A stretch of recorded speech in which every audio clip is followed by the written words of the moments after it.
אמרנו שגם הם. כל אחד צריך לחשוב אם הלא היה טובה לו או לא טובה לו. אולי אחד מאיתנו יחליט שלא. כל אחד חושב מה בסופו של דבר, איך הוא יתקדם קדימה. אז מקווה מאוד שכולם יפעלו כמו שאני פועלת. ורה, מרגישה שהלויאליות השבטית טובה לך? אני בכלל פועלת בדרך אחרת, אני חושבת. אני לא פועלת בשיטה שאם בן אדם הוא מסכן אותי מבחינה פיזית, אז אני צריכה להעיף אותו ישר ולפלס לי את הדרך שיהיה לי הרבה יותר קל. אני חושבת שאולי אפילו יש אנשים הרבה יותר ראויים ממני ומאחרים שצריכים להגיע למקום ראשון, ואין בזה שום דבר רע.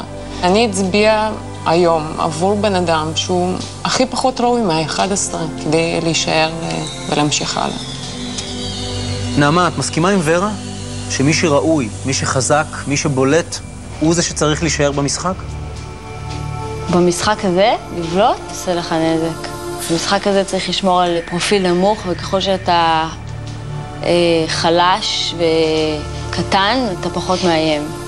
אבל זה מרחיק אותך מעצמך. אני לא אומרת שצריך להשתנות בשביל המשחק.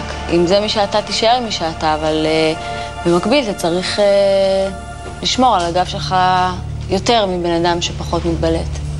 עידן, מה לדעתך צריך כל אחד מכם כדי להישאר במשחק? אין נוסחה ברורה, זה מה שיפה במשחק הזה. בסופו של דבר יהיה שורד אחד, קח את אותם 20 אנשים, שים אותם מחדש, נמחק להם את הזיכרון, יכול להיות שיהיה שורד אחר. אין נוסחה ברורה.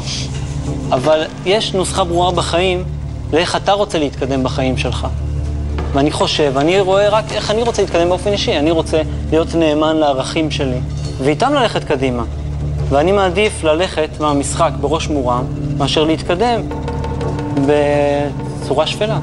כך אני רואה את זה.